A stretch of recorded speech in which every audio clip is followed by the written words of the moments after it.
Welcome, everybody, to the Bako Motorsports Power Hour, brought to you by the Bakersfield, California. We're also live on Periscope right now. That's what I'm doing. I'm Periscoping Mike Griffith. He's over there in the corner. I'm your daddy. You're my daddy, yeah. Absolutely. We got a few people on Periscope joining us. This is also live on Bakersfield.com if you'd like to join us for the show. If you want to see my shaky camera work. Dave Zink, I can see from the Riverside Press Enterprise, also covers motorsports, is now in there and making some comments as well. Mike Griffith over there in the corner. Mike making a smart aleck comment about Kevin Harvick before we got started. No. I just, that's tough. He dominated that race. Nobody had anything for Harv. And, you play the fuel mileage game there, which you have to, and 3 laps short, and now he's going to have to win this week, or he's done. He's had a great season, and he's on the verge of being done. It's the way it is in the chase. Yeah, absolutely, and that's the question we asked some of our fans. And we got very minimal response because it's not local, of course. If we put dirt track question out there or a drag racing question, we'll get some responses. But there was one person who said, we asked him, does Harvick stand a chance in the chase? And they're like, nope, not going to happen. I don't know. He was so dominant. He's just got to win. You can't take too many chances this week. But as dominant as he was last Sunday, I don't doubt he can come out and lead laps and win.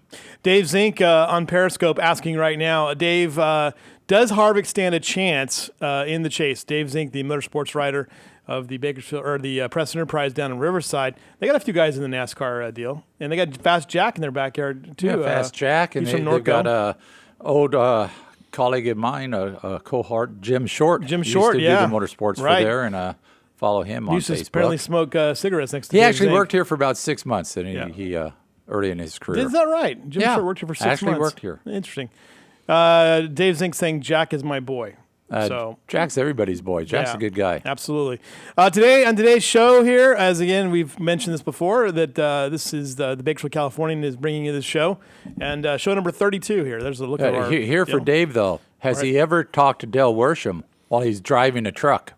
Has he ever talked to Dale Worsham while he's driving an 18-wheeler? We have on this show. So that was when. No, he has not. But he says his lung cancer is due to Jim Short, by the way. Yeah. There's racing covered right. You can follow us on Facebook, on Instagram, on Twitter, and on YouTube. We are more active on Facebook and on YouTube as we move along. We've got a nice following on Facebook, and all of our videos are on YouTube as well. Dell has trucked past Beckman, though, according to Zink. Oh, yes, he has trucked past Beckman. And there's another thing about the chase. So dominant, and now he loses first round, loses second round, and he's got catching up to do, Fast Jack. Let me tell you right here, this is Johnny Bedingfield's race car, and he is the Superstock champion over at Kern Canyon Raceway Park. Looks like his hood's coming off that car a little bit. No, just buckling up from the air, getting underneath it a little Pushing bit. Up a little bit. That was a great deal. You come down to a championship in a division where tied in points, and whoever finishes in front of the other one is going to be the champion. And Bedingfield had won 4 straight races to start the season, had not won since, and he finished 1.3 seconds ahead of Perrin Kustra, who was chasing him, or was tied with him, and he wins the championship by 2 points. Solid effort there for Perrin Kustra, the milkman. This week's finalist for the Grumpy Griff Award. This is let me take you back here if you're on Periscope. This is our annual or our weekly award, the Grumpy Griff, and Grumpy Griff is... we do have guys coming down from Fontana, Dave. We do. Yeah, I think it's going to be Mr. Bedingfield. I mean, that was the closest points race of the 2 tracks. And when it comes down to, driver against driver... Wait a minute here. Hold on a second here. That was the closest points race. Okay, but you got in the green room, we got Nick Spain-Howard, who might have the greatest beard. Because... Rick Childress shaved his off after we posted on Facebook, and he looked at it and said, I had to shave. That was the greatest photo That's the greatest photo of the season. Absolutely. Okay, so you're thinking that Bedingfield. I'm okay with Bedingfield. I'm okay with Bedingfield. I think I've had Nick before. I'll have to ask if he's been driver of the week. I have a hard time remembering, an hour ago. Right. That's true. You are elderly. Coming December 5th is our annual, this will be our first ever Power Hour end-of-year special section. You can reserve space in it now. Fast Trip's already got their space in it. They got the all-area motorsports team, which, by the way, Bedingfield will be a part of. Nick Spain-Howard will be a part of because they've won championships. So they won championships. 3 wins at an oval track and you're in. 2 wins at a drag strip and you're in. We'll even consider the out-of-area guys, too. And points championships at a local track or a sanctioned series, March Meet Championship, or a Hot Rod Reunion Championship. Hot Rod Reunion coming up later this week, or in a few weeks. Good behavior, too, by the way, which might definitely leaves you out. Leaves most of our Facebook commenters out.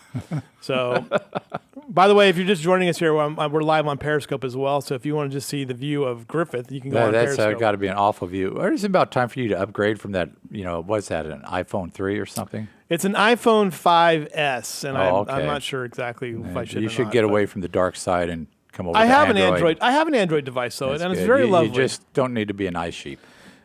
I've had, I've only had an iPhone 4.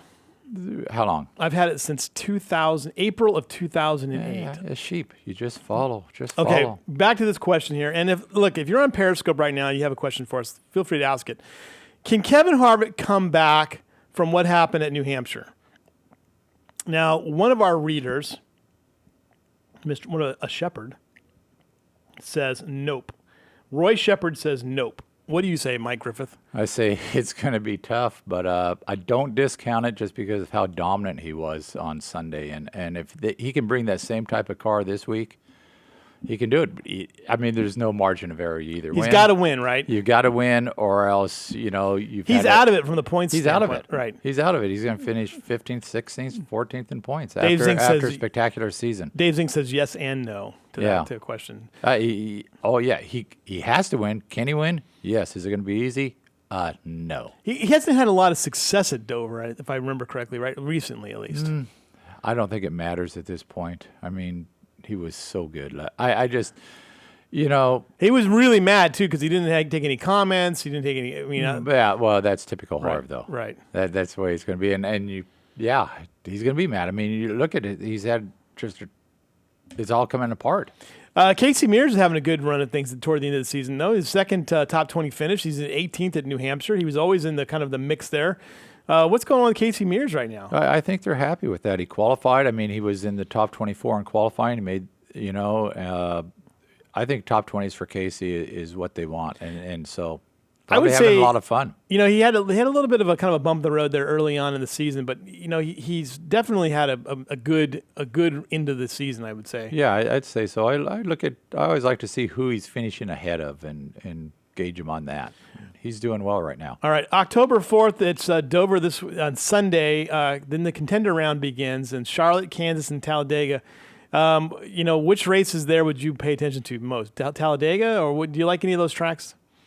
I'm not a Kansas. I'm not a fan of mile and halves in general, so I'm not a Kansas fan. So Talladega, there's another wild card that could ruin a chase or make a chase for a driver. Interesting.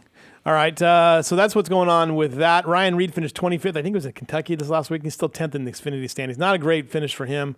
He's been all over the place. So he's got a win. He's been in the top 10. He's had some bad luck. He's kind of been all over the place. I did not see that race. How was that? I had to look hard for it. At the Speedway. You're at the Speedway. You were at the Speedway causing problems over there. Yes, I was. There you go. Speaking of that, we're gonna take a quick break. We're gonna have Nick Spain-Howard come on with Scott Schweitzer. Oh, by the way, yes. Buddy Shepard set a track record at Madera in late models, almost 0.3 of a second, and he finished second. He had to go to the rear of the field, about 35 laps into it because of a flat tire. Came back and finished second by I think it was 0.017 of a second. Wow! And he had So I saw the picture of that was incredible. It was like really tight finish. So great stuff there from Mike Griffith. Thanks for joining us on Periscope. We'll be right back with the guys from Bakersfield Speedway coming up next here on the Power Hour.